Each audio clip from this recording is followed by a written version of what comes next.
Hello there and welcome to the Sleepy Science channel.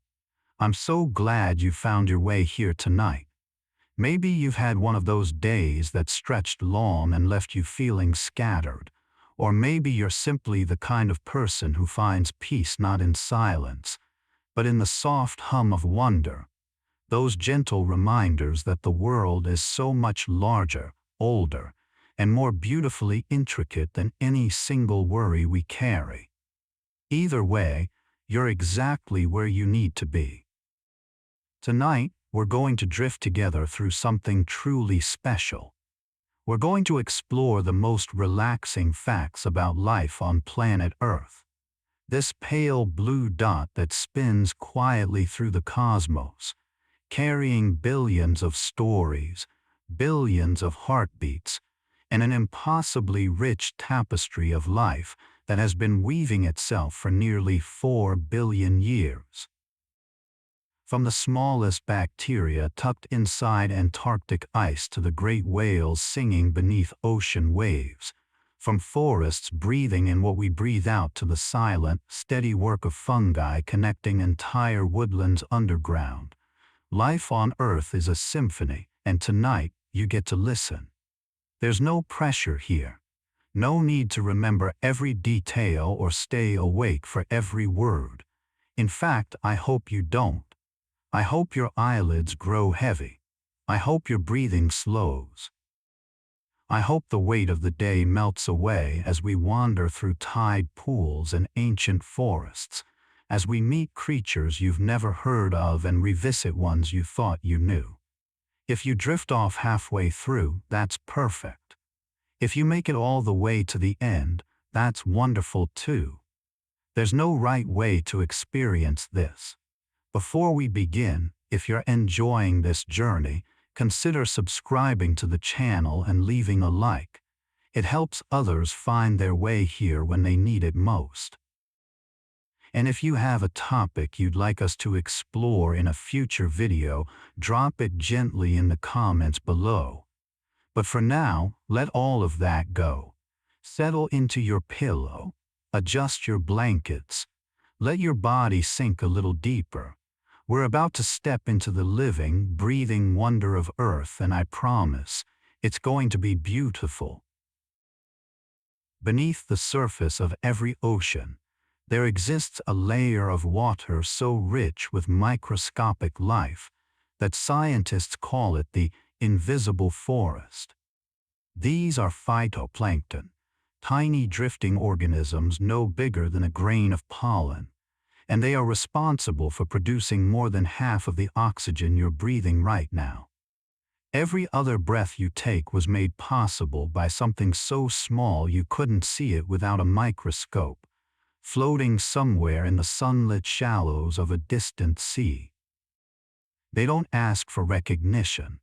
They don't require applause. They simply exist, doing the quiet work of keeping the planet alive, and they've been doing it for over 3 billion years. Imagine that, 3 billion years of silent service, long before the first flower bloomed or the first bird took flight. While you sleep tonight, they'll continue their work, turning sunlight into oxygen, one microscopic cell at a time, breathing life into the world. Deep in the rainforests of Costa Rica, there are trees that have been standing for over 1,000 years, and on their trunks and branches, entire worlds have taken root. Orchids, ferns, mosses, and bromeliads grow not in soil, but directly on the bark, drawing moisture from the humid air and nutrients from the rain. These plants are called epiphytes, and they never harm their host trees. They simply live alongside them, adding layers of green to the canopy, creating homes for frogs, insects, and birds.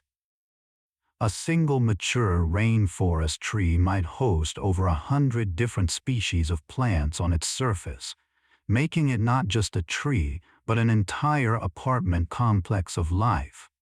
And the tree doesn't mind.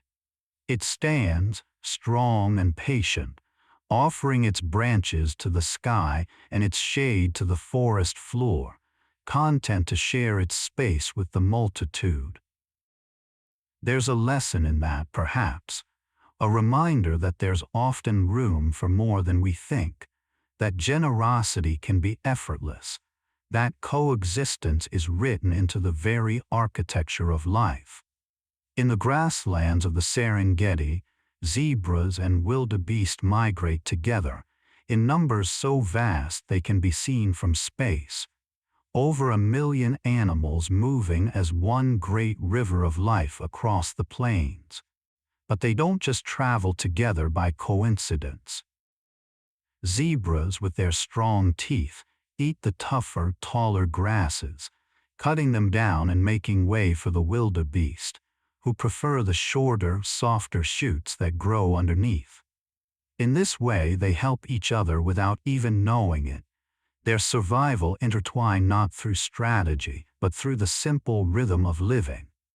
And when the herds move, the grasses they leave behind grow back stronger, fertilized by their presence, roots spreading deeper into the soil. The land, the zebras, the wildebeest, they're all part of the same breath, the same cycle, each one feeding into the next. It's a system so elegant that it requires no managers, no instruction manuals, no committees. It simply works, and it has worked for thousands upon thousands of years.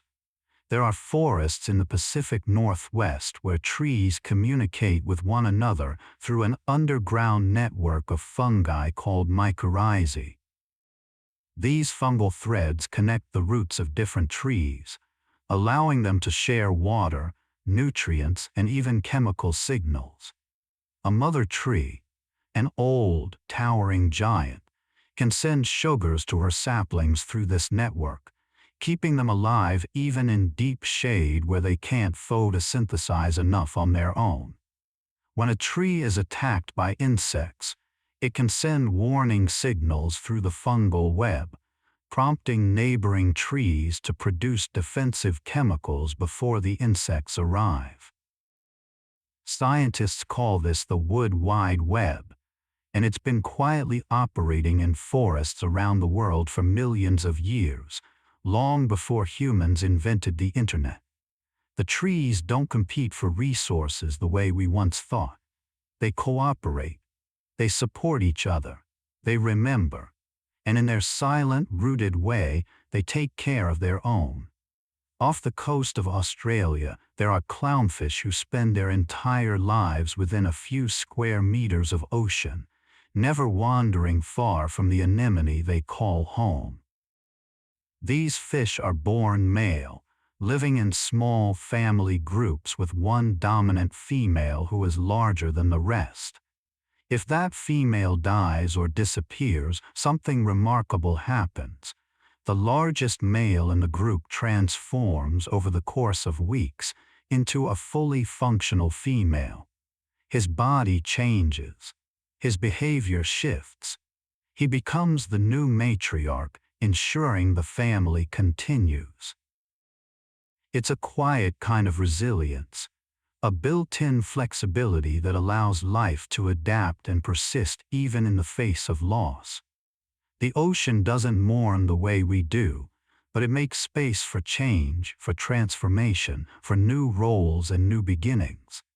And the clownfish, small and bright against the swaying tentacles of their anemone, carry on, proof that life finds a way, not through force, but through an almost tender adaptability. In the highlands of Ethiopia, there is a species of flower called the red-hot poker plant, and it blooms in shades of bright orange and scarlet, standing tall against the mountain winds. It's pollinated not by bees or butterflies, but by sunbirds, tiny, iridescent creatures with long, curved beaks perfectly shaped to reach the nectar hidden deep inside the tubular flowers. The bird gets food. The flower gets pollinated. But here's the beautiful part. The flower blooms in the dry season, when almost nothing else is flowering, specifically so the sunbirds have something to eat when they need it most. And in return, the sunbirds remember where the flowers are, visiting them year after year, generation after generation, forging a partnership so old that neither could easily survive without the other. It's a relationship built not on contracts or negotiations, but on timing, trust, and the slow, steady accumulation of mutual care. Life, it turns out, is full of these quiet partnerships, tiny acts of reciprocity that hold entire ecosystems together. In the cold waters off the coast of Norway, there are forests made not of trees, but of coral. These cold water coral reefs grow incredibly slowly, sometimes just a few millimeters per year, and some of the colonies alive today are over 4,000 years old. That means they were already ancient when the pyramids were being built, already thriving when humans were just beginning to write down their stories. They grow in darkness, hundreds of meters below the surface, where no sunlight reaches, sustained not by photosynthesis but by the steady rain of organic matter drifting down from the waters above. Fish shelter in their branches. Crabs scuttle through their crevices, and the coral itself, patient and persistent, continues its slow work of building structure, creating habitat, offering refuge. It's a reminder that growth doesn't have to be fast to be meaningful, that some of the most enduring things in the world are built gradually, one tiny piece at a time, over timescales we can barely comprehend. On the island of Madagascar, there are baobab trees that can live for over 2,000 years, and their trunks grow so wide that some have been hollowed out and used as shelters, storage rooms, even small chapels. During the dry season, these trees can store up to 32,000 gallons of water in their spongy trunks, swelling like great wooden reservoirs that sustain not just themselves, but the animals and people who depend on them. Elephants have been known to tear open baobab bark to reach the moisture inside during droughts. Birds nest in their hollow branches. Bats pollinate their strange, hanging flowers that bloom only at night. The baobab is often called the tree of life, and it's easy to see why. It stands as a testament to endurance, generosity, and the quiet strength that comes from being deeply rooted, not just in soil, but in community, in purpose, in the simple act of holding water and offering it when the world grows thirsty. In the grasslands of North America, prairie dogs live in vast underground cities called towns that can stretch for miles and house thousands of individuals. These burrows are marvels of engineering, complete with multiple entrances, escape tunnels, nursery chambers, and even dedicated listening rooms where sentries can hear approaching predators from below. But what's most remarkable is how prairie dogs communicate. They have one of the most complex languages in the animal kingdom, with different alarm calls for different threats, one for hawks, another for coyotes, another for humans. And within those calls they can describe specific details. A tall human in a blue shirt, a coyote moving slowly, a hawk circling overhead. They share information. They warn each other. They coordinate their responses. And when one prairie dog sounds an alarm, the whole town listens, and everyone responds accordingly. It's a society built on communication, on trust, on the understanding that survival is a collective effort, not an individual one.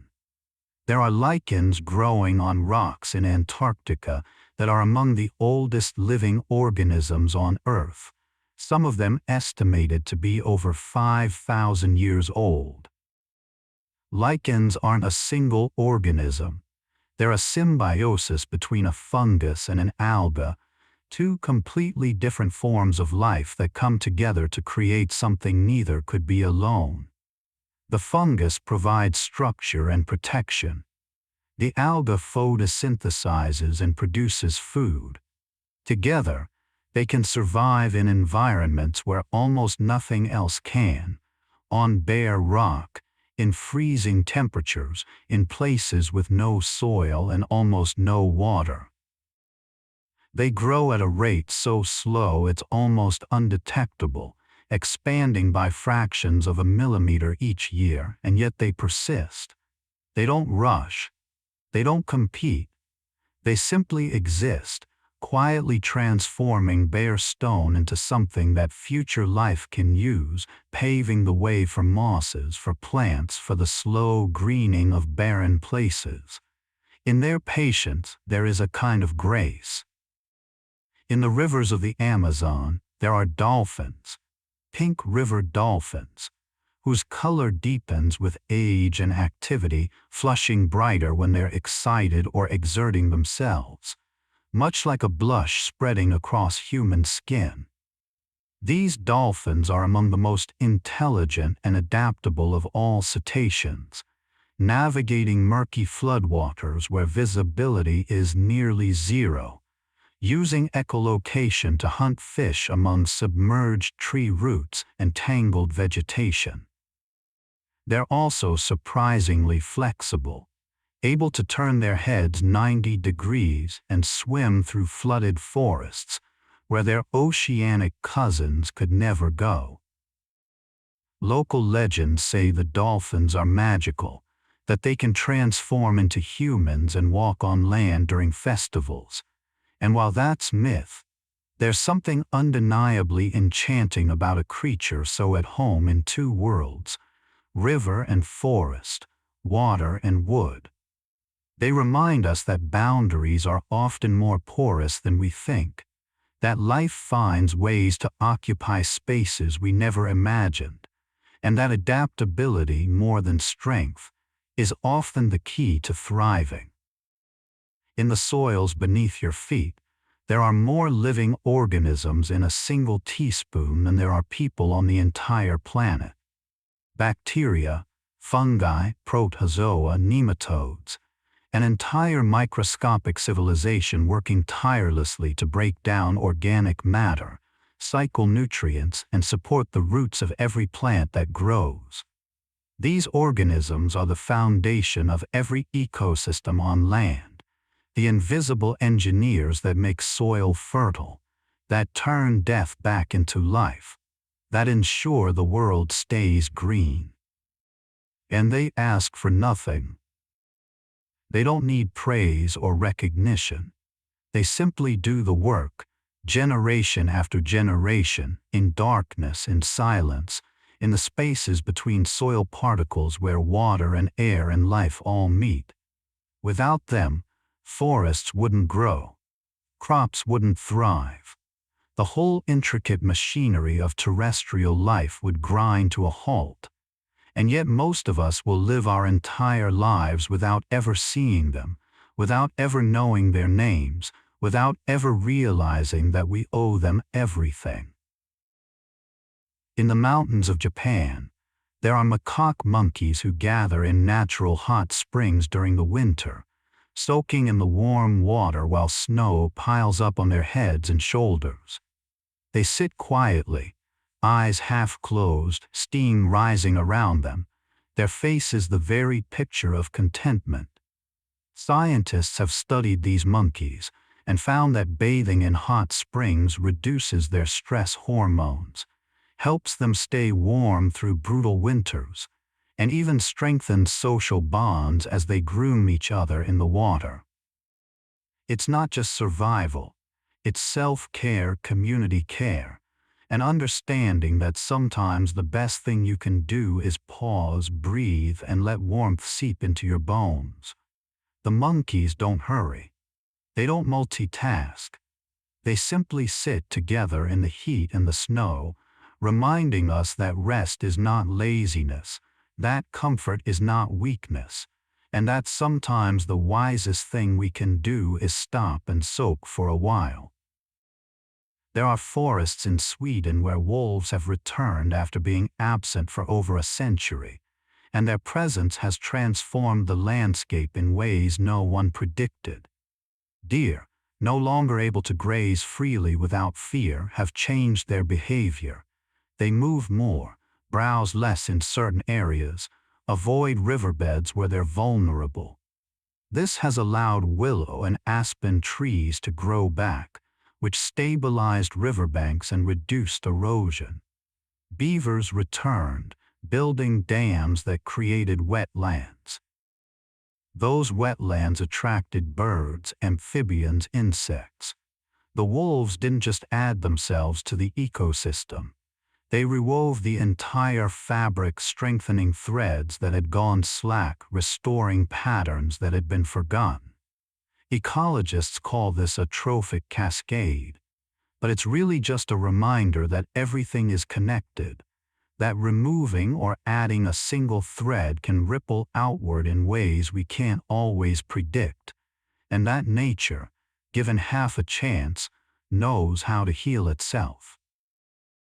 In the deserts of Namibia, there are beetles who survive in one of the driest places on Earth by collecting water from morning fog. The Namib desert beetle has a unique shell covered in tiny bumps and grooves, hydrophilic peaks that attract water and hydrophobic valleys that repel it. When fog rolls in from the Atlantic Ocean, the beetle climbs to the top of a sand dune, tilts its body into the wind, and waits. Droplets of moisture condense on the bumps, roll down the grooves, and trickle into the beetle's mouth. It's an elegant solution to an impossible problem, a design so clever that engineers have studied it to create new technologies for harvesting water in arid regions. The beetle doesn't complain about the harshness of its environment. It doesn't wish for rain that will never come. It simply adapted, generation by generation, until it found a way to thrive in a place that seems utterly inhospitable. There's resilience in that, and ingenuity, and a quiet kind of hope. In the kelp forests off the coast of California, sea otters float on their backs, wrapped in strands of kelp to keep from drifting away while they sleep.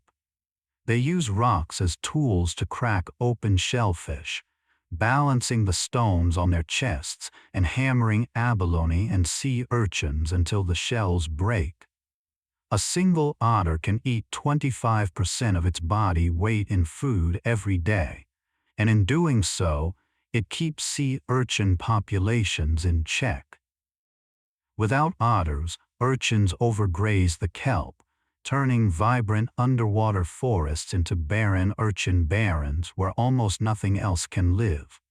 But with otters present, the kelp thrives, providing habitat for fish, invertebrates, seals, and countless other species. The otters don't know they're ecosystem engineers. They're just living, eating, floating, caring for their pups, grooming their fur in the afternoon sun. And yet their presence matters profoundly. It's a reminder that sometimes the most important work we do is simply being ourselves, occupying our niche, playing our role, even if we never fully understand the ripples we create. In the highlands of Papua New Guinea, there are birds of paradise who perform some of the most elaborate courtship dances in the animal kingdom. The males spend hours preparing their display courts, clearing leaves, removing debris, even plucking away any distractingly colorful objects that might draw attention away from their plumage. Then they dance. They spread feathers that shimmer like oil on water. They contort into impossible shapes. They make sounds that range from mechanical clicks to melodic whistles. and the females watch critically from the branches above, judging not just the beauty of the display, but the effort, the precision, the commitment. Most males will be rejected. Only the most dedicated, the most practiced, the most patient will earn the chance to pass on their genes. It's a reminder that beauty takes work, that courtship is an art form, and that sometimes the most meaningful things in life are the ones we prepare for, practice, and pour ourselves into, even if success is never guaranteed. There are flowers in the alpine meadows of the Himalayas that bloom only once every 7 to 12 years, carpeting entire mountainsides in blue and purple when they do. The Himalayan blue poppy waits, conserving energy, growing slowly, storing resources until conditions are just right, and then it blooms all at once, in such abundance that it looks like the sky has fallen to earth. The sight draws pilgrims, travelers, photographers, all of whom time their journeys to witness this rare flowering. The plant doesn't bloom on a schedule we can predict with certainty. It blooms when it's ready, when it has what it needs, when the moment is right. And then it fades, returning to patience, to waiting, to the long, quiet work of preparation. There's wisdom in that rhythm, the understanding that not everything needs to happen right now, that some things are worth waiting for, and that the most spectacular moments often come after long periods of stillness. You're doing beautifully. There's no need to hold on to every word, just let them wash over you like waves on a quiet shore. If your mind has started to wander, that's perfect.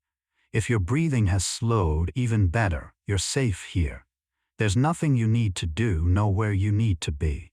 The earth is still spinning, the oceans are still breathing, and life in all its forms is continuing its quiet work while you rest.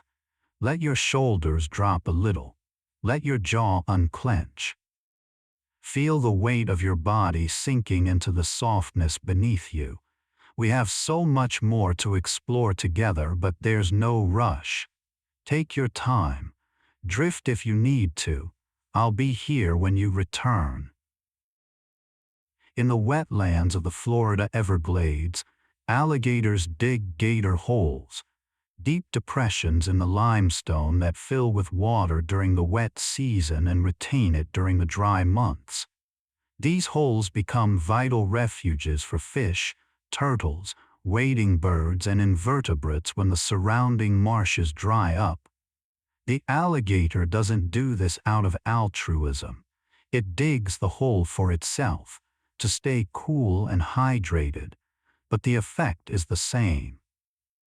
Dozens of species survive droughts because of these underwater oases, and when the rains return, those survivors repopulate the wetlands. The alligator, ancient and armored, becomes an unintentional caretaker of the ecosystem, a living reminder that sometimes the most important contributions we make are the ones we never intended, the spaces we create simply by being ourselves, by meeting our own needs, and in doing so, making room for others to thrive as well. In the forests of Borneo, there are orangutans who use leaves as umbrellas when it rains, holding them over their heads with one long arm while they continue foraging with the other. They also use sticks as tools to extract insects from tree bark, fashion leaf gloves to handle spiny fruits, and even create leaf cushions to sit on when branches are uncomfortable. Each orangutan learns these behaviors from their mother, who learned from hers, creating cultural traditions that are passed down through generations. Different populations use different tools in different ways, meaning orangutans have regional cultures, a concept scientists once thought was unique to humans. They're also largely solitary, spending most of their lives alone in the canopy, moving slowly through the trees, thinking long thoughts. There's a peacefulness to their existence, a self-sufficiency that doesn't come from rejection of others, but from a deep comfort with solitude, with silence, with the slow passage of days high above the forest floor. Off the coast of South Africa, sardines undertake one of the greatest migrations on Earth. Billions of fish moving northward along the coast in a column so dense it can stretch for miles and be seen from the air. This sardine run attracts predators from across the ocean: dolphins, sharks, whales, seals, gannets. The water churns with life, a temporary frenzy of feeding and movement. But here's the remarkable part. The sardines move together in such tight coordination that they form bait balls, swirling spheres of fish that confuse predators and protect the individuals inside. Each sardine follows simple rules: stay close to your neighbors, move away from threats, align your direction with the group. And from these simple rules, complex, beautiful patterns emerge. No sardine is in charge. No sardine knows the plan. They just swim together, and the shape of their survival becomes something larger than any one of them could create alone. In the cloud forests of Ecuador, there are hummingbirds no bigger than your thumb who migrate vertically instead of horizontally, moving up and down mountainsides to follow the blooming of different flowers as seasons change. They have the highest metabolism of any vertebrate on Earth, their hearts beating over 1,000 times per minute, burning energy so fast that they must eat more than their body weight in nectar every single day. At night, they enter a state called torpor, a kind of temporary hibernation where their metabolism drops by 95%, allowing them to survive until morning when the flowers open again. Every dawn is a small resurrection for these birds, their bodies warming, their hearts accelerating, their wings beginning to hum once more. They're impossibly fragile and impossibly resilient at the same time, balancing on the knife edge between life and stillness every single day. And yet they've been doing it for millions of years, jewels of the forest that weigh less than a penny. In the grasslands of Australia, termites build mounds that can reach over 20 feet tall, with internal ventilation systems so sophisticated that they maintain a constant internal temperature despite external fluctuations of over 60 degrees. These mounds are oriented north-south to minimize heat absorption, with thousands of tiny tunnels that allow air to circulate, drawing cool air in from below and venting hot air out the top. Inside, millions of termites tend fungus gardens, cultivating food in underground chambers lit only by bioluminescence. The termites are blind. They've never seen the mounds they build. They work in darkness, each individual following chemical signals, adding one grain of soil at a time, and somehow, through the collective effort of millions, they create architectural masterpieces that can last for decades, structures so efficient that human architects study them to design better buildings.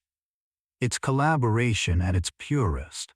No blueprints, no leaders, just countless small actions adding up to something extraordinary. In the rivers of the Pacific Northwest, salmon are born in freshwater, migrate thousands of miles to the ocean, spend years feeding and growing, and then return, navigating by the Earth's magnetic field, by the position of the sun, by the chemical signature of their home stream. back to the exact gravel bed where they were born.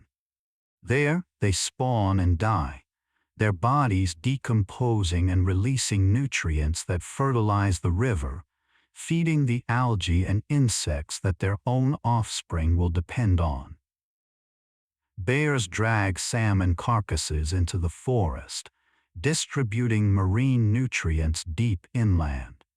Trees grow taller near salmon streams, their rings showing increased growth in years of abundant salmon runs. The fish don't just return home, they become home, their bodies feeding the ecosystem that will raise the next generation. It's a cycle so beautiful and complete that it feels less like biology and more like poetry. A reminder that we are all, in the end, part of something larger, and that our endings are also beginnings for someone else.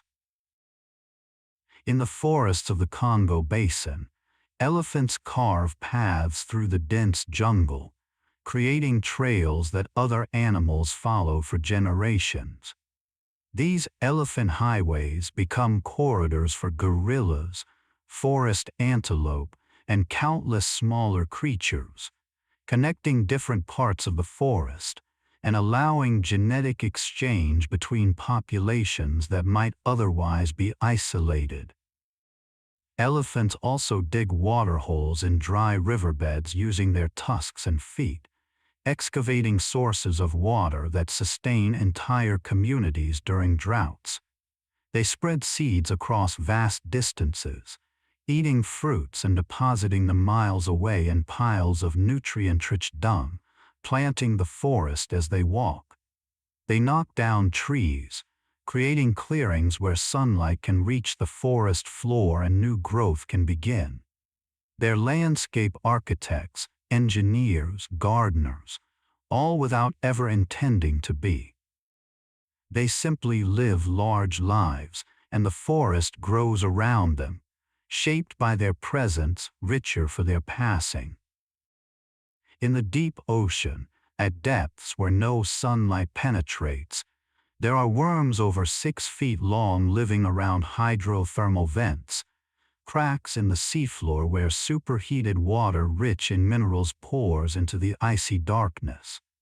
These giant tube worms have no mouth, no stomach, no digestive system.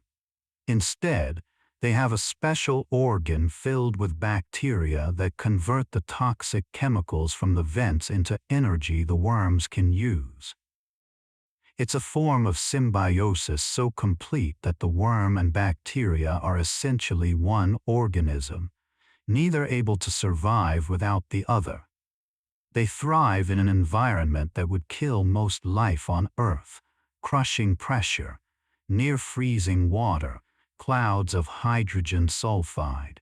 And they do so in complete darkness, never seeing the sun, never feeling its warmth, yet living long lives in a world we've only recently discovered.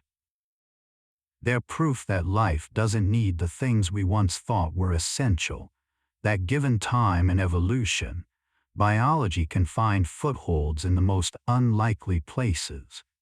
In the Arctic tundra, caribou migrate over 3,000 miles each year, the longest land migration of any mammal on Earth. They move in vast herds, tens of thousands strong, following ancient routes that their ancestors have traveled for millennia, roots carved so deeply into the landscape that they're visible from space. Calves are born during the migration, learning to walk within hours, running with the herd within days. The caribou's journey is timed to the brief Arctic summer, when the tundra explodes with life: grasses, wildflowers, mosquitoes, and clouds so thick they look like smoke. The caribou graze, fatten, prepare for the long, dark winter ahead. And then they turn, moving south again, always moving, following the seasons, following the light. They don't question the journey. They don't wonder if there's an easier way. They simply walk, as their kind has walked for hundreds of thousands of years, trusting in the rhythm, in the root, in the knowledge that movement is survival and survival is enough. In the forests of North America, there are trees whose seeds will only germinate after being exposed to intense heat, specifically, the heat of a wildfire. Lodgepole pines produce cones sealed with resin that won't open unless temperatures reach a certain threshold. When fire sweeps through the forest, the cones burst open, releasing thousands of seeds onto the freshly cleared, nutrient-rich soil. The young trees sprout in abundance, reclaiming the burned landscape faster than any other species, creating a new forest from the ashes of the old. It's not destruction, it's renewal. The fire isn't the enemy, it's part of the cycle, as necessary as rain, as essential as sunlight. The trees have learned this over millions of years, encoding it into their biology, their reproductive strategy built around the inevitability of flames. They remind us that endings and beginnings are often the same moment, that what looks like loss can be transformation, and that life has an extraordinary capacity to begin again. In the grasslands of Mongolia, wild horses, Ualski's horses, the last truly wild horse species on Earth, were extinct in the wild by the 1960s, surviving only in zoos. But through careful breeding programs and reintroduction efforts, they've returned to their ancestral steppes, running free once more in herds that grow larger every year. They're stocky and sturdy, with stiff, upright manes and a stripe down their backs, descendants of the horses painted on cave walls 30,000 years ago. They've learned to survive harsh winters again, to find water in a landscape that offers little, to evade predators and raise foals in the open grasslands. Their return isn't just a conservation success, it's a resurrection, a second chance, proof that extinction doesn't always have to be the final word. They run now under endless skies, hooves pounding the ancient earth, reclaiming a space that was always theirs, reminding us that with care, with effort, with patience, we can sometimes undo the harm we've caused. In the deserts of Arizona, saguaro cacti can live for over 200 years, growing slowly, steadily, storing thousands of gallons of water in their pleated trunks. They don't grow their first arm until they're about 75 years old, older than most humans live. By the time they're mature, they've become apartment buildings for the desert. Woodpeckers carve nest holes in their flesh, which are later inhabited by elf owls, flycatchers, and other cavity nesters. Hawks build nests in their arms. Bats drink from their night-blooming flowers. Doves and finches eat their seeds. A single saguaro can support dozens of species, becoming a hub of life in an otherwise harsh environment. They don't grow fast. They don't compete aggressively. They just stand, arms raised to the sky, offering shade, offering shelter, offering themselves, slow monuments to endurance and generosity in a landscape that asks for both. In the oceans, there are jellyfish that appear to be immortal. The Turritopsis dohanae, also known as the immortal jellyfish, can revert from its adult medusa stage back to its juvenile polyp stage after reproducing or experiencing stress, essentially restarting its life cycle. It's as if a butterfly could transform back into a caterpillar, or an adult human could become a child again. This process, called transdifferentiation, allows the jellyfish to bypass death indefinitely, as long as it isn't eaten or succumbs to disease. It drifts through the ocean, a tiny translucent bell no bigger than a fingernail, cycling through life over and over, neither young nor old, neither beginning nor ending, just continuing. Scientists are studying it to understand aging and cellular regeneration. But for now, it remains a quiet mystery, a creature that has found a loophole in mortality, proving that the rules we think are fixed are sometimes more flexible than we imagine. In the mountains of China, giant pandas spend up to 14 hours a day eating bamboo, consuming up to 85 pounds of it because bamboo is so low in nutrients that they need enormous quantities just to survive. They're technically carnivores. Their digestive systems are built for meat. But millions of years ago, their ancestors shifted to a bamboo diet, and pandas have been making it work ever since, despite the inefficiency.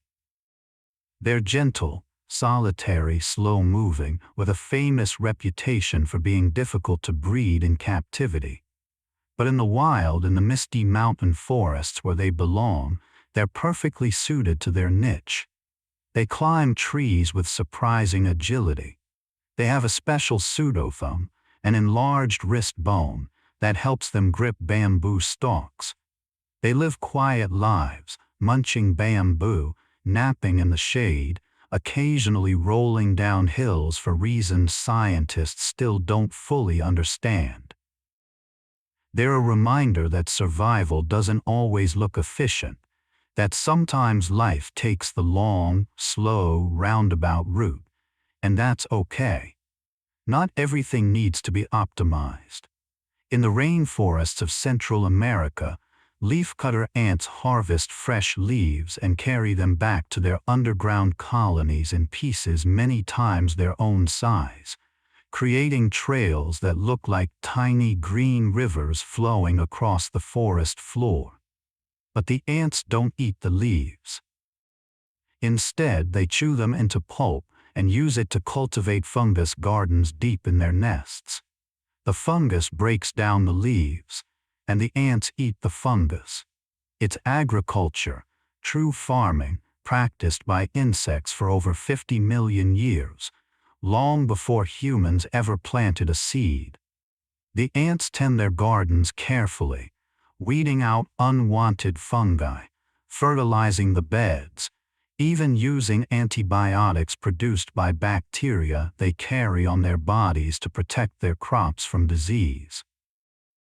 Each colony can contain millions of individuals, all working in coordinated silence, sustaining a system so complex that scientists are still unraveling how it functions. They've built a civilization underground, complete with infrastructure, agriculture, and medicine, proving that intelligence comes in many forms, and that wisdom isn't always measured in brain size. In the deserts of the Middle East, there are plants that can survive for years without water, appearing dead and withered, only to spring back to vibrant green within hours of rainfall. These resurrection plants shut down completely during droughts, curling into tight brown balls, their metabolism stopping, their cells entering a state of suspended animation. They can stay like this for decades, waiting. And then, when rain finally comes, they unfurl, photosynthesize, produce seeds, and complete their life cycle in a matter of days before the water disappears again. It's an existence defined by patience and explosive action, by the understanding that life isn't constant, that sometimes you have to wait, conserve, endure, and trust that conditions will eventually change. The plant doesn't despair during the dry years. It doesn't give up. It simply waits, holding the potential for green within its desiccated tissues, ready to bloom the moment the world allows. In the forests of Japan, there's a practice called forest bathing, or shinrin-yoku, which involves simply being in the presence of trees, walking slowly, breathing deeply, observing without agenda. Studies have shown that spending time in forests reduces stress hormones, lowers blood pressure, boosts immune function, and improves mood. Part of this is due to phytoncides, airborne chemicals that trees release to protect themselves from insects and disease. When we breathe these compounds, they have measurable beneficial effects on our bodies. But part of it is also something less tangible: the quiet, the greenness, the sense of being held by something older and larger than ourselves. Forests don't ask anything of us. They don't require productivity or performance. They simply exist, breathing, growing, offering their presence. And somehow that's enough to help us heal, to help us remember what it feels like to slow down, to breathe, to be part of the living world again. In the oceans off the coast of Mexico, gray whales travel over 10,000 miles each year, one of the longest migrations of any mammal, moving from feeding grounds in the Arctic to breeding lagoons in Baja California and back again. Mothers give birth in the warm, shallow lagoons, nursing their calves in waters calm enough for the young whales to learn to swim, to breathe, to be. And here's something beautiful. Gray whales in these lagoons have been observed approaching boats, allowing humans to touch them, bringing their calves close as if to introduce them. Scientists call them friendly whales, and no one knows exactly why they do this. Perhaps it's curiosity. Perhaps it's some understanding that not all humans are threats. Perhaps it's simply the whale version of reaching out, of making contact, of acknowledging that we share this world. Whatever the reason, it's a moment of grace, a wild creature choosing connection, reminding us that the distance between species is not always as vast as we think. Let yourself settle a little deeper now. Your breathing is steady.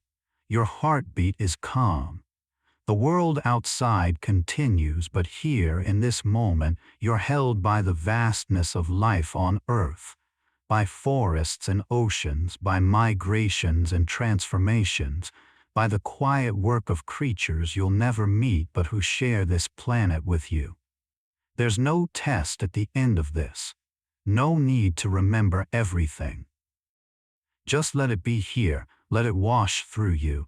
Let it remind you that you're part of something immeasurably larger and more beautiful than any single worry or fear. Rest now. We'll keep going gently together.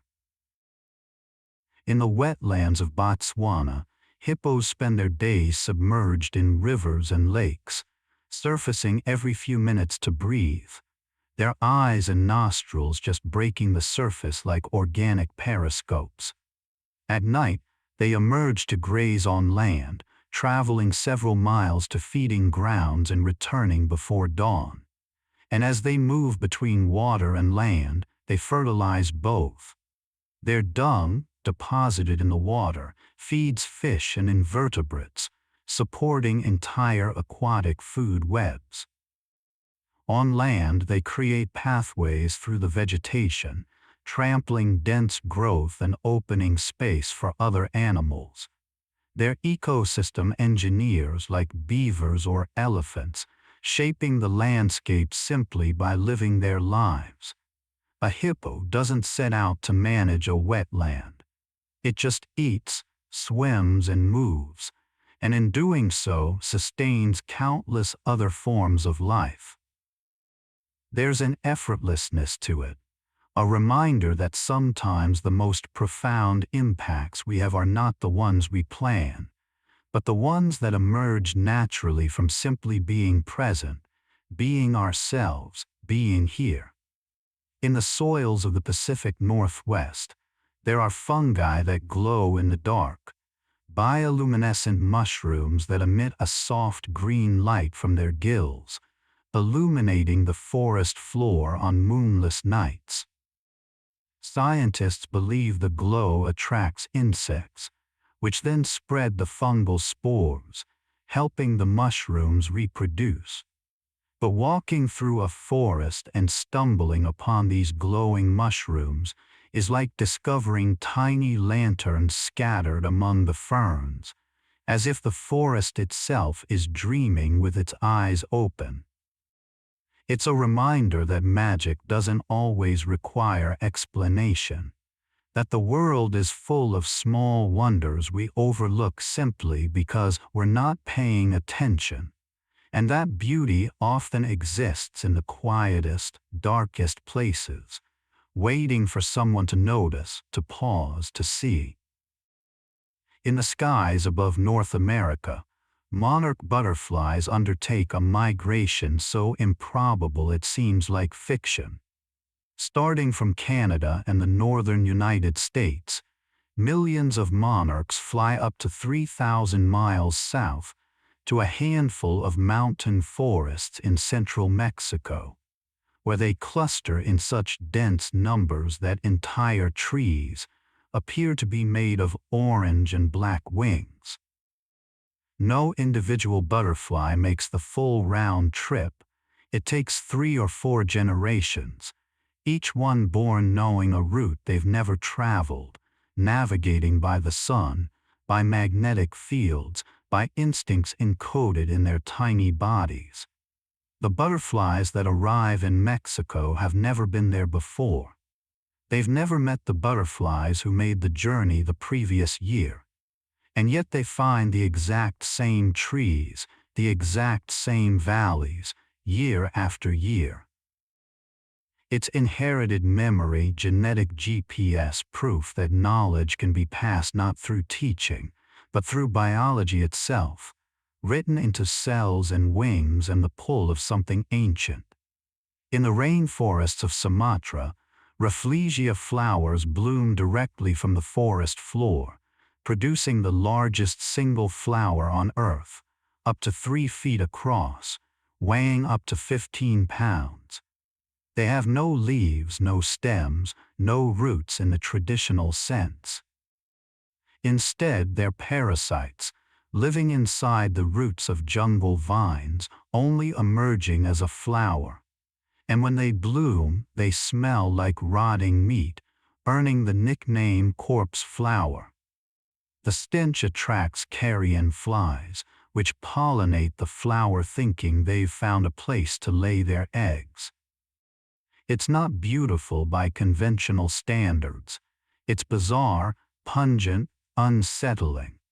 And yet it's a masterpiece of evolutionary strategy, a life form so specialized that it exists nowhere else on Earth, thriving in its own strange way. It reminds us that life doesn't always fit our expectations, that success takes many forms, and that sometimes the strangest solutions are the ones that work best. In the rivers of South America, there are fish called tambaqui that have evolved to eat fruit and nuts that fall from trees along the flooded Amazon. During the wet season, when the river rises and floods the forest, these fish swim among the trees, munching on figs, palm nuts, and rubber tree seeds, using their powerful jaws to crack hard shells. They're essentially swimming frugivores, and they play a vital role in seed dispersal, transporting seeds far from parent trees and depositing them in nutrient-rich waste. Some trees depend on tambaqui to spread their seeds, having evolved fruits that float, that fall at the right time, that are the right size for fish to swallow. It's a partnership forged over millions of years between forest and river, between tree and fish, blurring the boundaries we usually draw between ecosystems, reminding us that nature doesn't recognize our categories. It simply flows, connects, and finds ways to cooperate across boundaries we never imagined. In the grasslands of Africa, dung beetles perform one of nature's most essential yet overlooked tasks. They roll animal dung into balls, bury it, and lay their eggs inside, providing food for their larvae. In doing so, they recycle nutrients back into the soil, aerate the earth, reduce parasites, and prevent the landscape from being buried under waste. A single elephant can produce over 300 pounds of dung per day, and without dung beetles, the savanna would be knee-deep in it within months. Some species of dung beetles navigate by the Milky Way, using the band of stars as a compass to roll their dung balls in straight lines away from competition. They're humble creatures, small and often unnoticed, doing work that seems unglamorous, and yet without them, entire ecosystems would collapse. They remind us that every role matters, that dignity exists in all work, and that the foundation of great things is often built by those doing the quiet, unseen labor. In the forests of New Zealand, there are ancient trees called kauri that can live for over 2,000 years, their trunks growing so thick that it would take a dozen people holding hands to encircle them. The Maori people call them lords of the forest, and standing beneath one is like standing in a living cathedral, quiet, vast, humbling. These trees have survived volcanic eruptions, ice ages, and centuries of human presence. Their wood is prized, their resin valuable, and yet the ones that remain stand protected now, monuments to endurance and the slow passage of time. Beneath their canopy the forest hushes. Birds call softly. Ferns uncurl. And the kauri, rooted deep, continues its patient work of simply being, simply holding space, simply standing as it has stood for longer than empires, longer than languages, longer than we can easily comprehend. In the Antarctic ice, there are microorganisms living in conditions so extreme they were once thought to be sterile. These extremophiles, bacteria and archaea, survive in sub-zero temperatures, in ice sheets kilometers thick, in darkness that has lasted for millions of years. They metabolize incredibly slowly, reproducing perhaps once per century, their entire existence stretched across timescales that make human lifespans seem like the blink of an eye. And yet they endure. They're not thriving in the way we usually think of it. They're not abundant, not dominant, but they're alive, maintaining the spark of metabolism in one of the most hostile environments imaginable. They're proof that life is tenacious, that it finds footholds in places that should be impossible, and that the will to continue, to persist, to remain is written into the very fabric of biology itself. At every scale, in every environment, even in the frozen silence at the bottom of the world. In the forests of Borneo, strangler figs begin life as seeds deposited high in the canopy by birds. The seed germinates on a host tree branch, sending roots downward toward the ground, winding around the host trunk as it grows. Eventually, the fig's roots reach the soil, thickening and fusing, creating a lattice that slowly envelops the host tree. The original tree dies, often rotting away, leaving the fig standing hollow, a tower of intertwined roots with open space in the center where the host once stood. It sounds sinister, and it's often portrayed that way, but the strangler fig becomes a vital part of the forest. Its hollow trunk provides shelter for bats, birds, insects, and reptiles. It produces figs year-round, feeding animals when other trees aren't fruiting. It's both destroyer and creator, ending one life and beginning dozens more.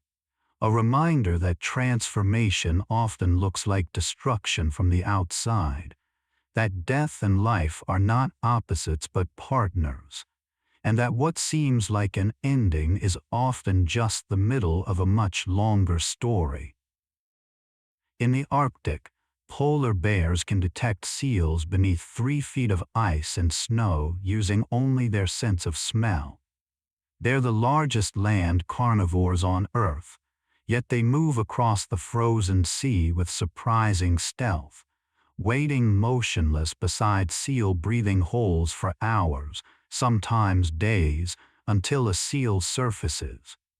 In a single explosive motion, the bear lunges, hauling the seal onto the ice. It's a life of patience punctuated by brief moments of action, of waiting in the cold, of enduring the harshness, of trusting that opportunity will eventually come. And when it doesn't, when the ice melts earlier each year and the seals are harder to reach, the bears walk further, swim longer, endure more.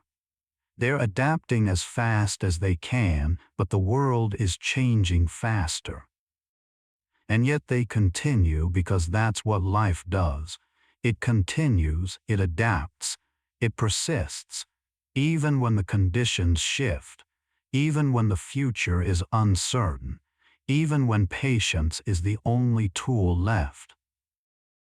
In the grasslands of South America, capybaras, the world's largest rodents, live in groups near rivers and wetlands, grazing on grasses and aquatic plants. They're social, gentle, and remarkably tolerant, often seen with birds perched on their backs, eating insects from their fur. Capybaras don't seem to mind. They don't shoo the birds away. They just sit, calm and patient, letting the birds do their work, benefiting from the grooming while the birds get an easy meal. Other animals, turtles, ducks, even monkeys, are often found resting near capybaras, as if sensing their peaceful energy. There's a gentleness to them, a lack of aggression, a willingness to share space that feels almost intentional. They remind us that coexistence doesn't require grand gestures, that sometimes the kindest thing we can do is simply allow others to be near us, to share our space, to rest in our presence without fear. In the deep ocean, sperm whales dive to depths of over 6,000 feet, hunting giant squid in complete darkness. They use echolocation so powerful that the clicks they produce, the loudest sound made by any animal, can stun or even kill their prey. But when they're not hunting, when they're resting near the surface, they sleep vertically, hanging motionless in the water like enormous logs, drifting in groups. Scientists only discovered this behavior recently, stumbling upon pods of sleeping whales suspended in the twilight zone of the ocean, so still they seemed almost unreal. They sleep for only short periods, 10 to 15 minutes at a time, before surfacing to breathe.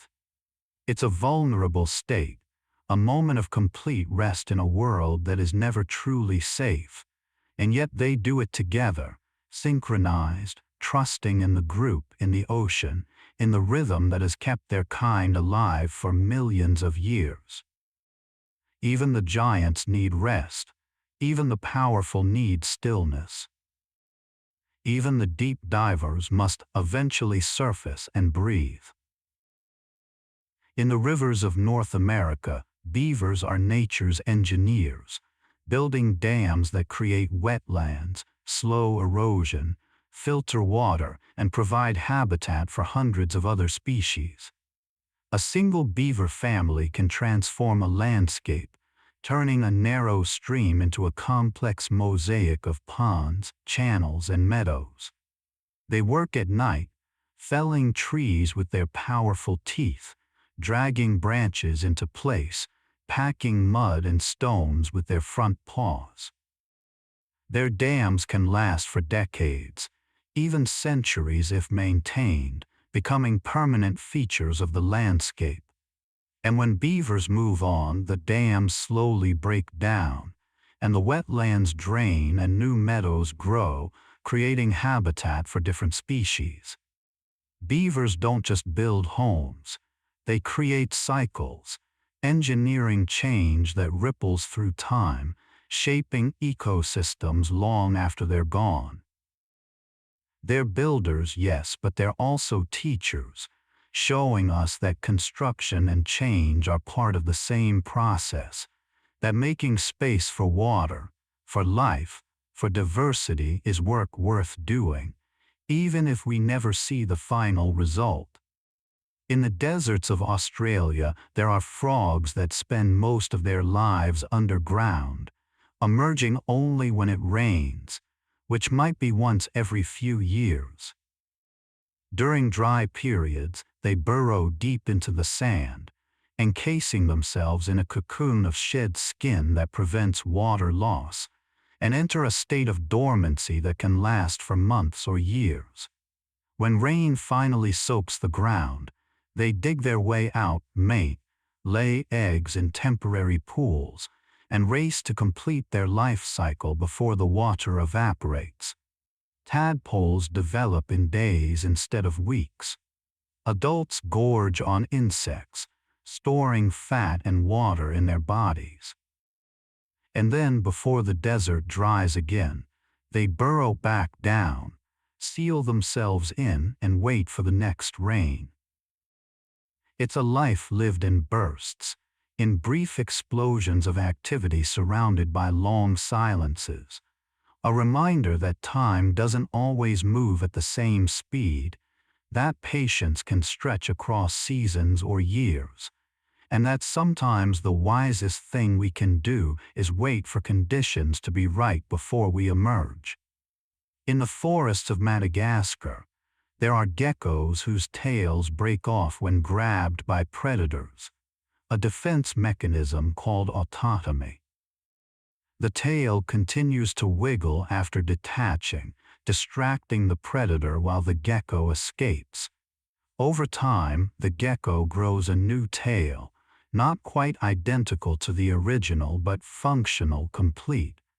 It's regeneration, healing the body's ability to remake itself after loss. The gecko doesn't mourn the lost tail. It doesn't dwell on what was taken.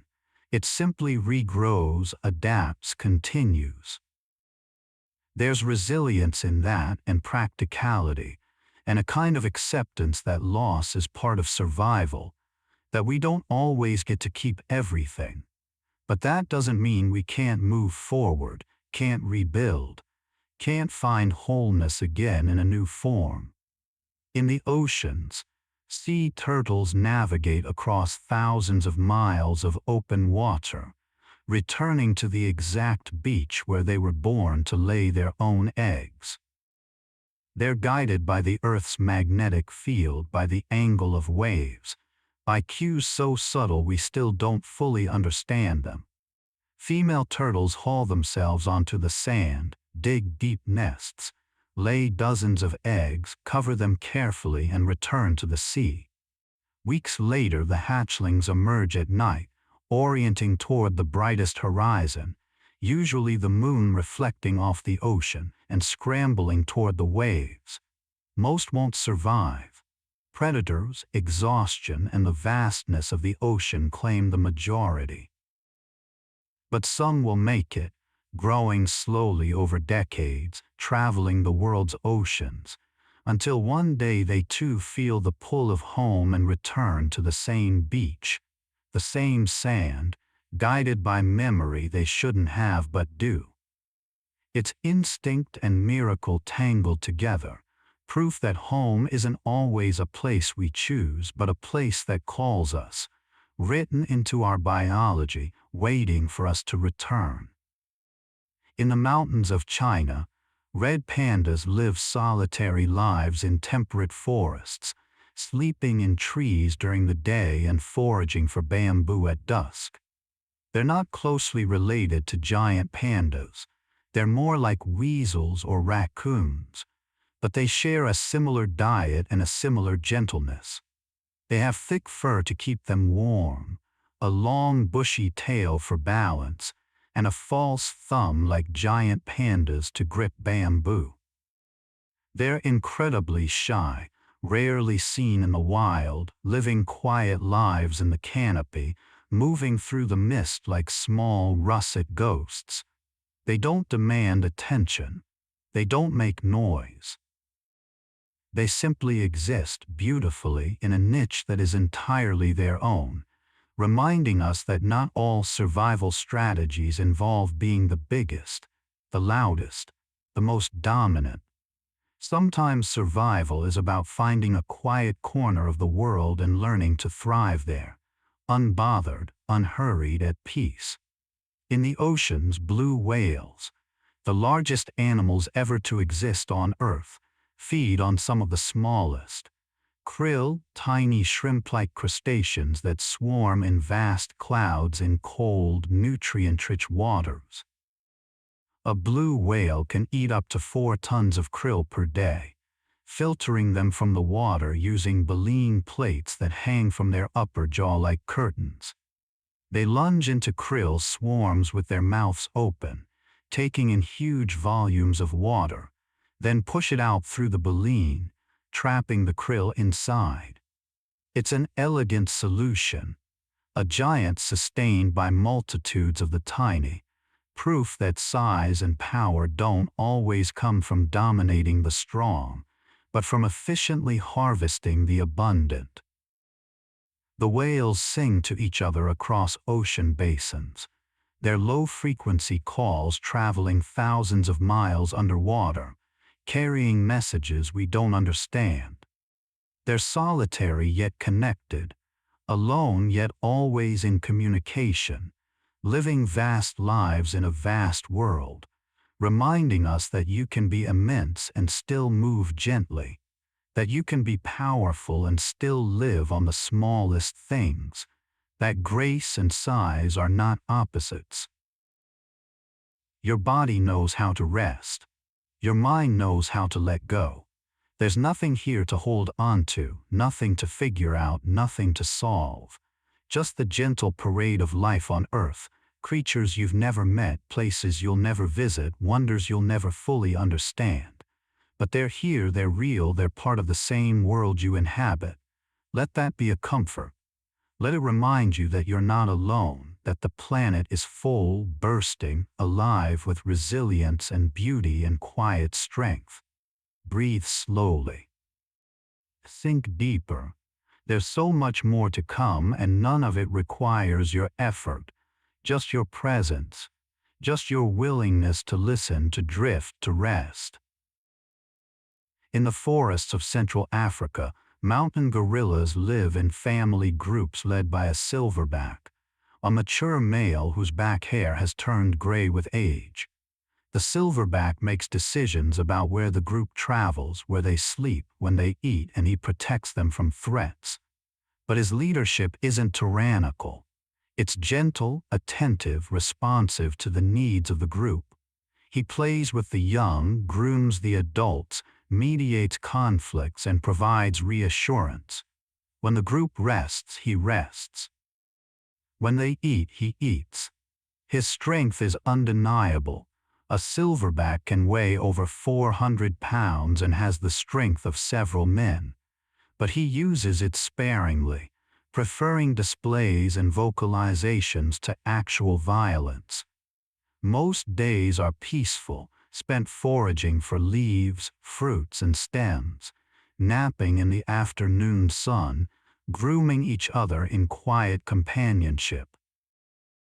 It's a life defined not by dominance, but by care, by presence, by the understanding that true leadership is about protecting, not controlling, and that strength is most powerful when it's gentle. In the grasslands of North America, bison once roamed in herds numbering in the millions, their migrations shaping the prairie ecosystem. They were nearly driven to extinction in the 19th century, reduced to fewer than 1,000 individuals, but through conservation efforts, they've returned. Today, tens of thousands of bison roam protected lands, grazing the grasses, wallowing in dust baths, moving across the plains in patterns their ancestors followed for millennia. When bison graze, they don't crop the grass evenly. They're selective, preferring certain plants, avoiding others, creating a mosaic of heights and textures that supports a greater diversity of insects, birds, and small mammals. Their hooves churn the soil, creating pockets for seeds to germinate. Their dung fertilizes the earth. They're landscape gardeners, restoring the prairie simply by being bison, by living as they've always lived, proving that sometimes the best way to heal a landscape is to let the creatures who belong there return and do what they've always done. In the rivers of the Amazon, electric eels, actually a type of knife fish, not true eels, generate electric shocks of up to 600 volts, strong enough to stun a horse. They use electricity to navigate murky water, to communicate with each other, and to hunt prey. Special cells in their bodies act like biological batteries, stacking voltage until they discharge in a pulse that can be felt several feet away. It's an astonishing adaptation, one that seems almost science fiction, and yet it's been refined over millions of years, allowing these fish to thrive in an environment where visibility is nearly zero. They're proof that evolution is endlessly creative, that nature finds solutions we'd never think to engineer, and that power comes in many forms, not just size or speed or strength, but electricity, chemistry, adaptation, the quiet ingenuity of life finding ways to sense, to survive, to succeed in the dark. In the forests of Tasmania, there are carnivorous marsupials called Tasmanian devils who have some of the strongest bites relative to body size of any mammal. They feed on carrion, crunching through bones, fur, and everything else, recycling nutrients back into the ecosystem and preventing the spread of disease. They're solitary, nocturnal, and fiercely territorial, with vocalizations that sound like screams, growls, and spine-chilling screeches that early European settlers found terrifying, hence the name devil. But despite their reputation, they're shy around humans, more interested in avoiding contact than causing trouble. They face their own challenges. A contagious facial cancer nearly wiped them out in recent decades, but through careful management and some populations developing resistance, they're beginning to recover. They're survivors, scrappy and resilient, reminding us that even the fiercest creatures are vulnerable. That survival is never guaranteed, but that tenacity, adaptability, and a bit of luck can bring a species back from the edge. In the Arctic Ocean, narwhals, often called the unicorns of the sea, swim through icy waters with a long, spiral tusk protruding from their heads. The tusk is actually an elongated tooth, packed with millions of nerve endings, and scientists believe it helps narwhals sense changes in water temperature, pressure, and salinity.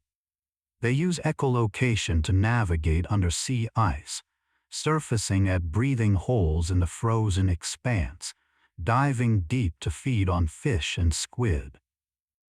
They're elusive, rarely seen, living in one of the most remote and inhospitable environments on Earth. And yet they've thrived there for millennia, adapted perfectly to the cold, the darkness, the ice. They remind us that beauty exists even in harsh places, that mystery and magic aren't always easy to find but are worth the search, and that some creatures live entire lives in worlds we'll never see, following rhythms we'll never fully understand, which doesn't make them any less real or any less wondrous. In the forests of the Pacific, banana slugs, bright yellow, slimy and as long as your hand, slowly traverse the forest floor, eating fungi, dead plant matter and animal droppings. They're decomposers, breaking down organic material and returning nutrients to the soil, essential workers in the forest's recycling system. They breathe through a hole on the side of their body and leave slime trails that help them move and prevent them from drying out. They're not fast. They're not glamorous. They're often overlooked or considered gross. But they're doing critical work, the kind of unglamorous labor that ecosystems depend on, the quiet maintenance that allows forests to thrive. They remind us that not all important work is visible, that sometimes the most essential roles are the ones we'd rather not think about, and that every creature, no matter how humble, has a place, a purpose, and a contribution to make to the whole. In the wetlands of Florida, alligators bellow to communicate during mating season, producing sounds so low they cause the water on their backs to dance and ripple in a phenomenon called the water dance. These infrasonic calls travel long distances through water and air, signaling presence, territory, and readiness to mate. Alligators are ancient reptiles, largely unchanged for millions of years, survivors of the asteroid impact that killed the dinosaurs, of ice ages and climate shifts, and every challenge the planet has thrown at them.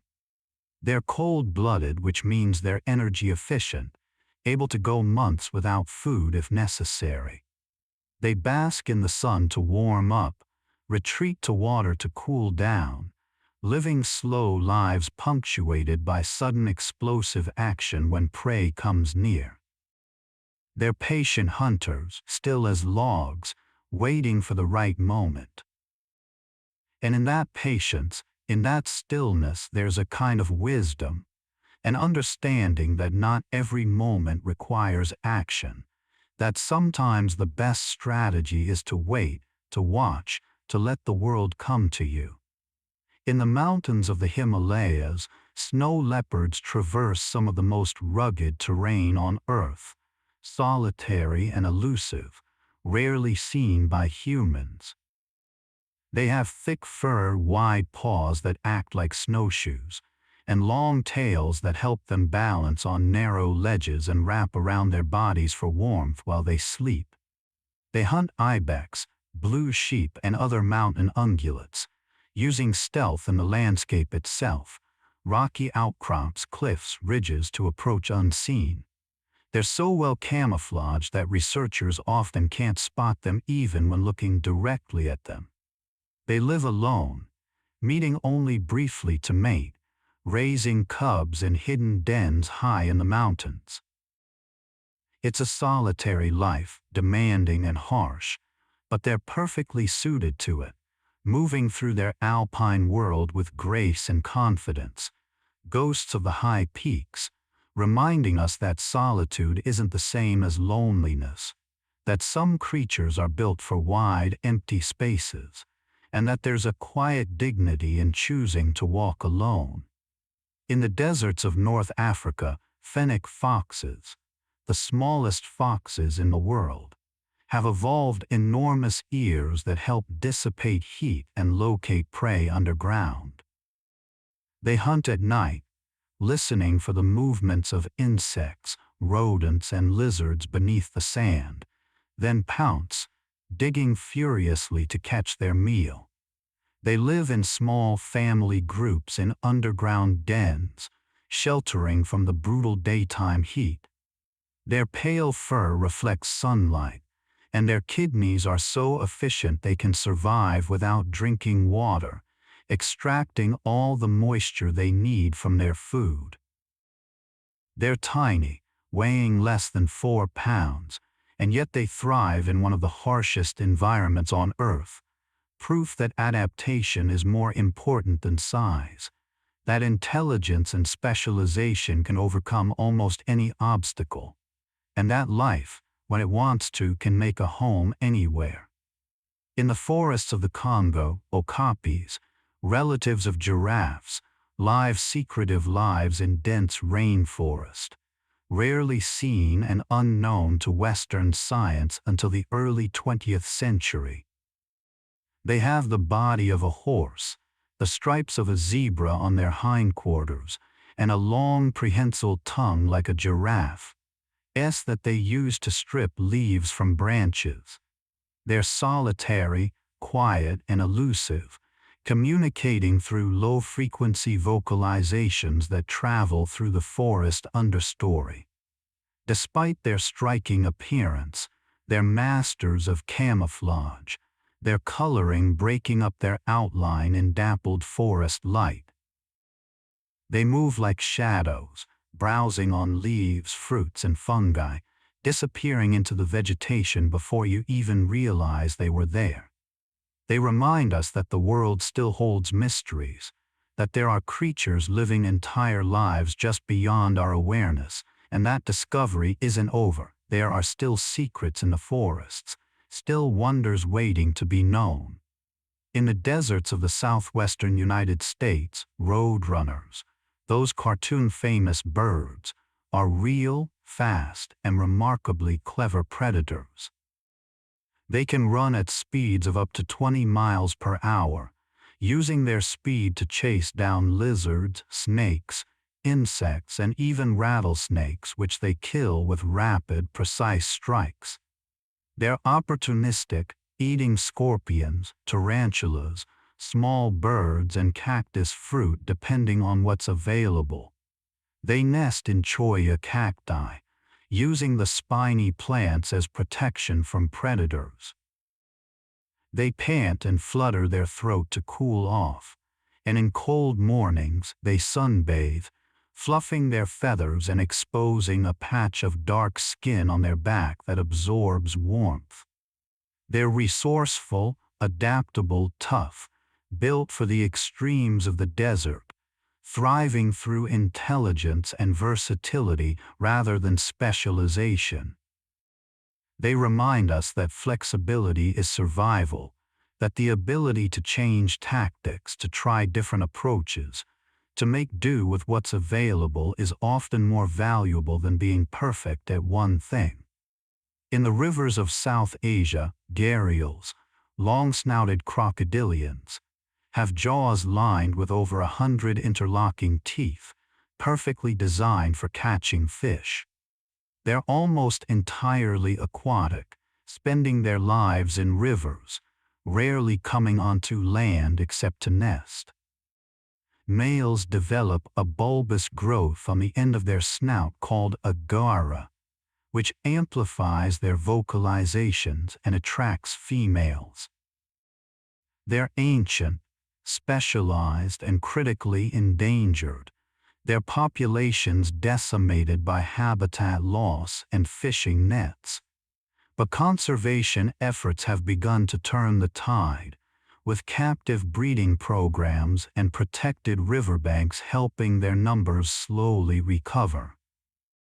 They're living reminders that specialization is both strength and vulnerability, that being perfectly adapted to one environment means you're at risk when that environment changes, and that sometimes survival requires help, requires humans choosing to care, to protect, to make space for creatures that can't adapt fast enough on their own. In the grasslands of Australia, kangaroos have a unique reproductive strategy called embryonic diapause. After mating, a female kangaroo can pause the development of her embryo, keeping it in a state of suspended animation until conditions are favorable for raising a joey. If she's already nursing a joey in her pouch and resources are scarce, the embryo waits, sometimes for months, until the older joey is independent and conditions improve. It's biological insurance, a way to time reproduction to the rhythms of rainfall and food availability in an unpredictable environment. The kangaroo doesn't plan this consciously. It's built into her biology, an evolutionary solution to the boom and bust cycles of the Australian outback. It reminds us that life has countless strategies for dealing with uncertainty, that patience can be programmed into cells, and that timing, more than effort, is often the key to success. In the forests of North America, porcupines climb trees with surprising agility, using their strong claws and muscular tails for balance. They're herbivores, feeding on bark, leaves, and buds, and they're most active at night, moving slowly and deliberately through the canopy. Their quills, modified hairs coated in keratin, are their primary defense, detaching easily and embedding in the skin of any predator foolish enough to attack. The quills have tiny barbs that make them difficult to remove, and they're not thrown or shot, that's a myth, but they're effective nonetheless. Porcupines are solitary, slow-moving, and unbothered by most threats, secure in the knowledge that they're well defended. They don't need to run or fight. They simply are, bristling and calm, reminding us that boundaries can be soft and still be strong, that self-protection doesn't require aggression, and that sometimes the best defense is simply making it clear that you're not worth the trouble. In the deserts of Namibia, elephants have adapted to one of the driest environments on Earth, traveling up to 40 miles per day in search of water and food. They've learned to dig wells in dry riverbeds, using their trunks to excavate holes that fill with groundwater, creating drinking sources for themselves and other animals. They remember the locations of water sources across vast landscapes, knowledge passed down through generations, from matriarch to daughter, over decades. They're leaner than their savanna cousins, with longer legs and broader feet adapted to walking on sand. They move like ghosts through the desert, appearing and disappearing into the heat shimmer, ancient beings carrying ancient knowledge, proof that adaptation is ongoing, that evolution doesn't stop, and that even the most established species can learn new ways to survive when the world demands it. In the oceans, manta rays glide through the water with wingspans that can exceed 20 feet, filtering plankton and small fish through gill plates as they swim. They're graceful, intelligent, curious, often approaching divers, and seeming to enjoy the interaction. Each manta has a unique pattern of spots on its underside, like a fingerprint, allowing researchers to identify and track individuals. They perform barrel rolls while feeding, spiraling through clouds of plankton, and they're known to visit cleaning stations, where smaller fish remove parasites from their skin. They can live for decades, traveling vast distances across ocean basins, moving through the water with an elegance that seems almost effortless. They remind us that grace is a form of efficiency, that beauty and function are often the same thing, and that some creatures seem to move through the world as if they're dancing, as if life itself is something to be enjoyed, not just endured. In the mountains of North America, pikas, small relatives of rabbits, live on rocky tailless slopes above the tree line, where winters are long and harsh. Unlike their rabbit cousins, pikas don't hibernate.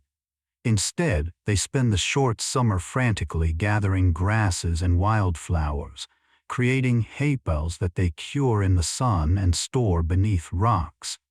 These haypels are their food supply for the winter, and a single pika may gather enough vegetation to fill a bathtub. They're territorial, defending their haypels from neighbors, calling out with high-pitched squeaks that echo across the rocks. Climate change is pushing them higher and higher up the mountains as temperatures rise, shrinking their habitat, and yet they continue, working through the summer, calling across the stones, doing what pikas have always done, even as the world shifts around them. They're small, industrious, vulnerable, and utterly determined, proof that effort matters, that preparation matters, and that even the smallest creatures carry within them a fierce will to survive. In the rainforests of Southeast Asia, gibbons swing through the canopy using a form of locomotion called brachiation, moving hand over hand through the trees with astonishing speed and precision. They can cover 40 feet in a single swing, launching themselves from branch to branch, never touching the ground for weeks at a time. They live in monogamous pairs, defending territories through song, long haunting duets that carry through the forest at dawn, declaring presence, strengthening bonds, marking boundaries. Their calls are among the most beautiful sounds in the rainforest, complex and melodic, each pair having their own unique style. They're arboreal acrobats, spending their entire lives in the trees, raising their young in the canopy, reminding us that there are entire worlds above the forest floor, entire lives lived at heights where most creatures never go, and that mastery of a domain, whether it's the treetops or anywhere else, comes from practice, from partnership, from singing your presence into the world and trusting that you belong. You're still here, or maybe you're drifting in and out, and both are perfect. There's no wrong way to experience this. Let your mind wander where it wants to go. Let your body soften. The earth is still turning beneath you, still carrying billions of stories, billions of small miracles happening every second, seeds sprouting in darkness, whales singing in the deep, fungi threading through soil, birds migrating by starlight. You're part of all of it, connected by the simple fact of being alive, of breathing the same air, of existing on the same small planet spinning through space. Rest in that. Let it hold you. We're almost at the end now, but there's no rush. We'll finish when we finish, and until then just breathe. In the Arctic foxes change their coats with the seasons. Thick white fur in winter for camouflage and insulation, shorter brown or gray fur in summer. They're opportunistic hunters and scavengers, eating lemmings, bird eggs, carrion berries, whatever they can find. In winter, they often follow polar bears, feeding on the remains of seal kills. They can survive temperatures as low as -50 degrees Celsius, curling into tight balls with their bushy tails wrapped around their faces to conserve heat. They den in burrows that can be centuries old, passed down through generations, entire family trees living in the same network of tunnels dug into permafrost. They're small, adaptable, resilient, thriving in one of the harshest climates on Earth through intelligence, opportunism, and an ability to make use of every resource available. They remind us that survival is often about flexibility, about being willing to change, to scavenge when hunting fails, to take what the world offers rather than insisting on what we want. In the deserts of the Middle East, camels can drink up to 30 gallons of water in just 13 minutes, rehydrating rapidly after long periods without access to moisture. Their bodies are marvels of desert adaptation. They store fat in their humps, which can be metabolized into water and energy when food is scarce. Their thick fur insulates them from both heat and cold. Their long eyelashes and closable nostrils protect against sandstorms. Their wide feet prevent sinking in sand. They can go weeks without drinking, surviving on the moisture in desert plants, and they can tolerate body temperature fluctuations that would be fatal to most mammals. They're not just surviving the desert, they're designed for it, proof that evolution can craft solutions to problems that seem insurmountable, that adaptation is written into the very structure of life, and that thriving isn't always about avoiding harshness, but about becoming so perfectly suited to it that it's no longer harsh at all. In the rivers of Europe, European eels begin their lives in the Sargasso Sea, a region of the Atlantic Ocean thousands of miles from the rivers they'll eventually inhabit.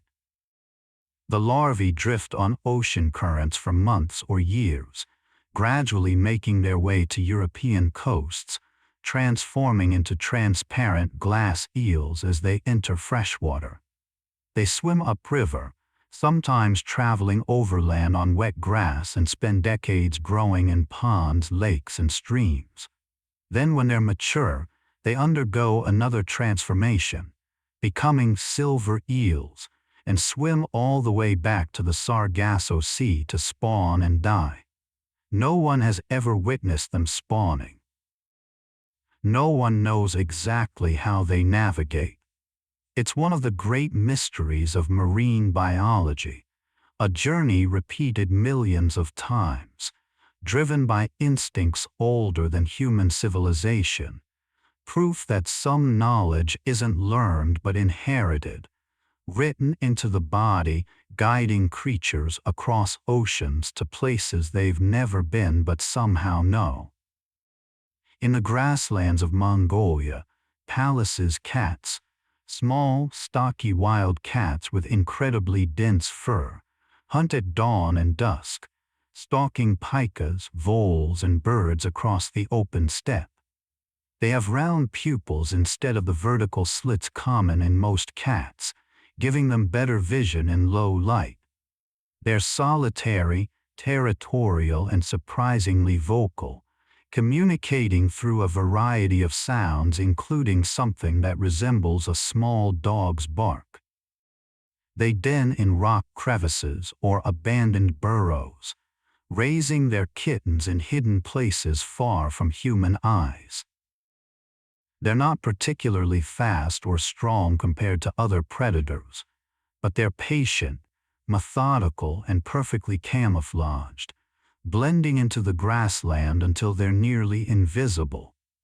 They survive through stealth, through stillness, through the understanding that sometimes the best way to catch something is to wait until it comes to you, reminding us that patience is a predator's greatest weapon, that invisibility can be its own kind of power, and that success often belongs to those who know how to be still. In the oceans, sea otters use tools, one of the few non-primate mammals to do so. They collect rocks from the seafloor and use them as anvils, balancing the stones on their chests while floating on their backs and smashing shellfish against them until the shells crack.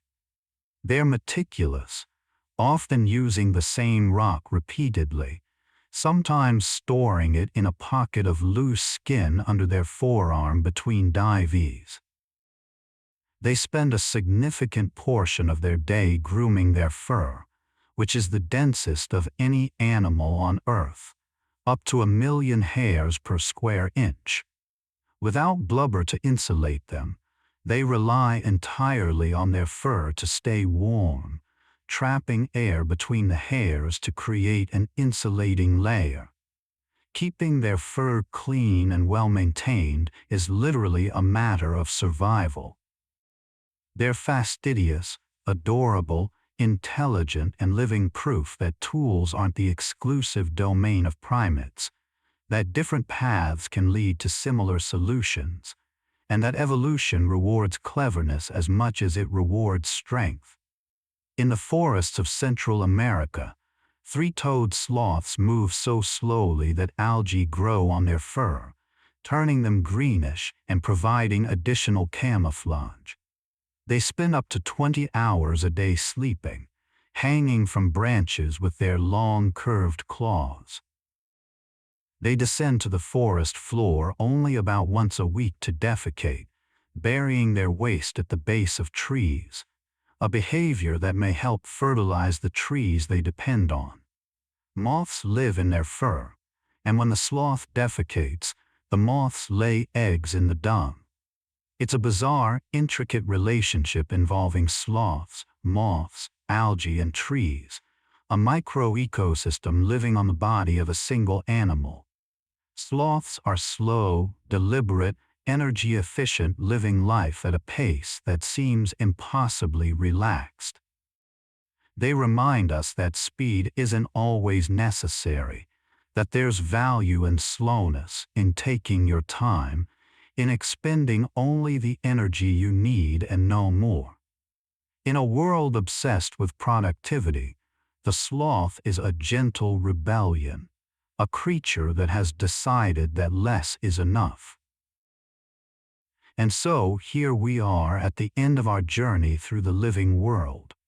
We've wandered from deserts to oceans, from mountain peaks to underground burrows, from the smallest beetle to the largest whale, and everywhere we've looked, we've found life.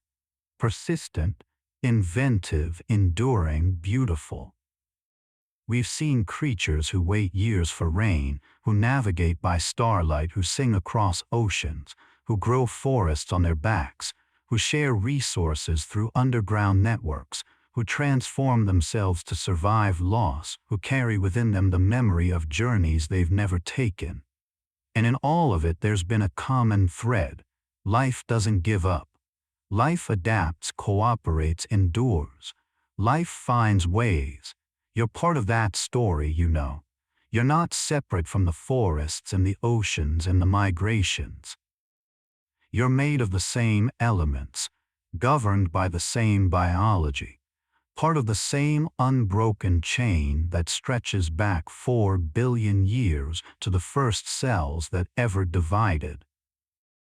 The oxygen you breathe was made by plankton. The water in your body has cycled through clouds and rivers, and the bodies of countless other organisms. The atoms in your hand were once part of stars that exploded long before the Earth was born. You're not just observing life. You are life. One expression among billions, unique and irreplaceable, carrying forward the story that began when the first molecules learned to copy themselves in ancient seas. And like all the creatures we've met tonight, you have your own rhythms, your own needs, your own ways of surviving. Sometimes you need to migrate, to move, to change. Sometimes you need to burrow down and wait. Sometimes you need to reach out, to cooperate, to connect. And sometimes, like tonight, you just need to rest, to let the world hold you for a while, to remember that you don't have to be productive every moment. That stillness is not weakness. That sleep is not surrender but restoration. I hope this journey has given you a little peace, a little perspective, a little wonder. I hope it's reminded you that the world is vast and intricate and full of things worth marveling at, and that you're part of that vastness, not apart from it. I hope you sleep well tonight, and that your dreams are full of kelp forests and mountain peaks, of migrations and transformations, of all the quiet, beautiful work that life does when no one is watching. Thank you for being here. Thank you for listening or half listening or drifting in and out. Thank you for giving yourself permission to rest, to slow down, to spend time with the wonder of the living world. If you enjoyed this, consider subscribing to the channel. It helps others find their way here when they need it. And if there's a topic you'd like us to explore in a future video, leave a comment. We're always looking for new journeys to take together. But for now, let yourself drift. Let your breathing slow. Let the weight of the day dissolve. The earth is still turning, the oceans are still breathing. Life in all its forms is continuing its quiet work. And you right now are exactly where you need to be, here resting, part of the great breathing body of the planet, held by the same forces that hold the whales and the trees and the stars. Good night. Sleep well. And remember, you're part of something beautiful.